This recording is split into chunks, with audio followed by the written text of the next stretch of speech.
Assalamualaikum warahmatullahi wabarakatuh. Saya Rezi, selamat datang di channel saya.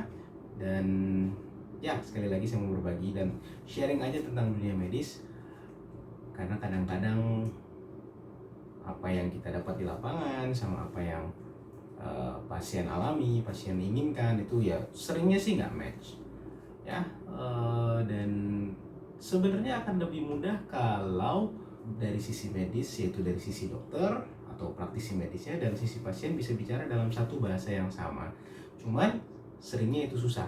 Nah, jadi di episode kali ini saya mau berbagi atau mau sharing pengalaman saya, dan ya sedikit yang saya bisa kasih insight, bisa kasih gambaran bagaimana sih kerja seorang dokter gitu ya. Karena sekali lagi, semua video-video saya adalah berdasarkan pengamatan dan observasi saya sehari-hari di poli atau di tempat praktek atau di ruang perawatan ya. Semuanya berasal dari situ. Episode kali ini biar pasien nggak bingung, keluarganya nggak bingung, atau bapak, ibu, atau siapapun yang sedang konsultasi atau berobat nggak bingung. Beginilah cara seorang dokter bekerja. Oke? Jadi tugas utama seorang dokter apapun itu, dokter umum atau dokter spesialis, bahkan dokter super konsultan sekalipun, tugas utamanya adalah, mungkin bukan tugas utama kali ya, tugas pertamanya adalah itu menegakkan diagnosa atau mencari kelainan-kelainan yang ada di pasien ini, nama penyakitnya apa. Itu tugas kami ya. Tapi nggak gampang, juga nggak terlalu sulit, karena hampir semua penyakit, hampir setiap penyakit punya gejala-gejala yang khas.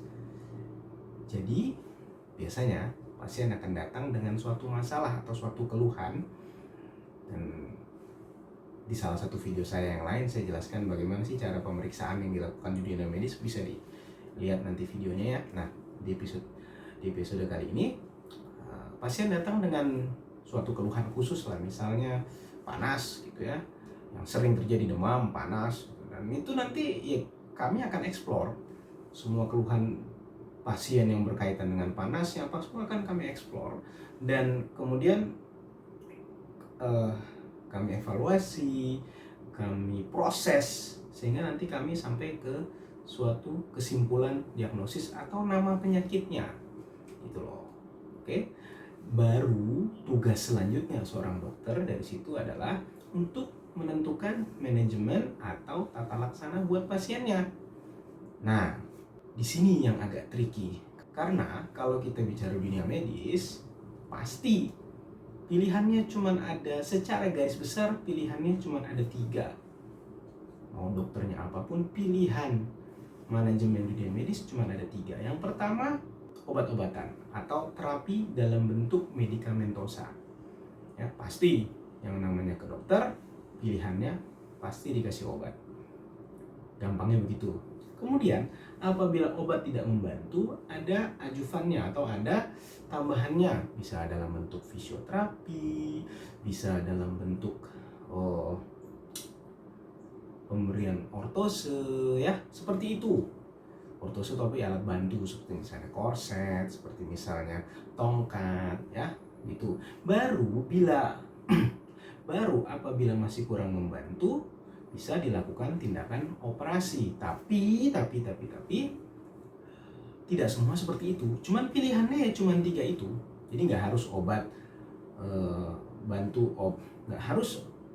nggak harus obat alat bantu operasi, nggak. Kadang-kadang memang ada kasus yang pilihannya adalah operasi langsung, itu baru nanti obat dijalankan seperti itu. Tapi pilihannya selalu 3 itu. Jadi kalau berobat ke dokter, ya pasti itu yang kami tawarkan, yang secara jadi kalau berobat ke dokter pilihannya hanya 3 itu. Kenapa saya bicara begini? Karena sering juga saya dapat pasien yang bertanya, ada pilihan lain nggak sih dok? Enggak, gitu loh ya. Kalau ke dokter ya bapak ibu pasiennya pasti dikasih obat, karena kalau bapak ibu ke dokter terus disembur-sembur, yakinlah itu bukan dokter ya. Atau bapak ibu ke dokter terus Atau kalau Bapak Ibu ke dokter kemudian ditawarkan pilihan yang agak-agak goib, yakinlah itu juga bukan dokter. Sehingga dengan demikian ya kami pun berharap pasiennya tidak menanyakan hal yang aneh-aneh. Atau mungkin nanti saya bikin ya episode hal yang aneh-aneh ini, karena banyak sih, nanti kita bisa bahas episode lainnya. Nah sekarang saya balik ke alasan kenapa saya bahas ini. Karena seringnya kalau saya terima pasien itu pada saat datang langsung, "Dok, boleh nggak saya di MRI aja langsung?" Ya boleh aja, asal memang itu hal yang memang diharuskan. Atau ada juga, maksudnya bagaimana? Ya MRI itu kan dalam satu pemeriksaan. Untuk kita tahu apakah MRI itu perlu atau tidak, kami perlu lakukan evaluasi terhadap keluhan Bapak. Itu ya. Nah, atau kadang-kadang ada pasien, "Dok, saya minta suntik aja deh." Oke, tapi proses ini harus jalan nih. Untuk kita bisa suntik, kita harus tahu dulu dong diagnosisnya apa. Itu loh, karena ya nggak bisa kan sembarang suntik gitu. Kalau Bapak Ibu ketemu dokter yang begitu duduk langsung, "Bu, kita suntik aja," yakinlah itu juga bukan dokter gitu ya. Se kenal-kenalnya, sefamiliarnya dokter dengan pasien, pasti pertanyaan pertamanya, "Ada apa Pak? Ada apa Ibu? Ada apa keluhan kali ini?" Pasti harusnya seperti itu gitu ya. Kemudian kenapa itu penting? Karena sekali lagi saya sering bertemu pasien yang apalagi pasien yang sudah ke dokter A, B, C, D, E, sehingga begitu ketemu dokter yang di posisinya sebagai dokter F, "Dok, saya biasanya dibeginikan." Ya, kami bukannya nggak percaya, tapi mungkin pada saat ini kami melihat sesuatu yang lain. Itu sehingga tetap proses bagaimana kami sampai ke pilihan apakah harus suntik, apakah hanya berikan obat, proses ini tetap harus berjalan. Karena kalau kami tidak melakukan proses itu, secara hukum pun salah sebenarnya. Oke?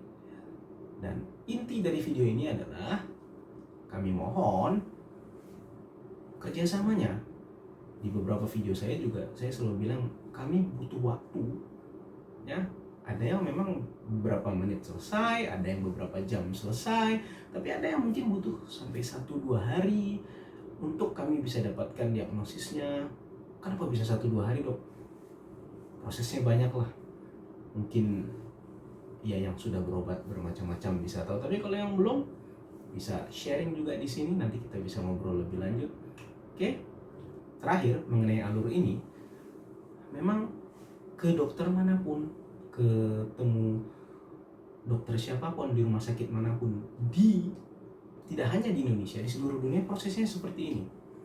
Siapapun itu yang datang, pasti pertanyaan kami yang pertama adalah, ada keluhan apa? Dan dari situlah kami akan bekerja. Singkatnya, masalah pasien akan mengarah ke suatu diagnosis, baru kami bisa tetap. Singkatnya,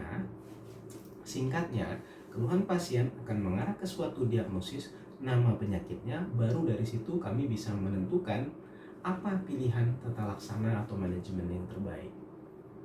Proses ini tetap harus berjalan, ya, sehingga pasiennya bisa terlayani dengan baik dan dokternya bisa bekerja sesuai dengan standar profesinya.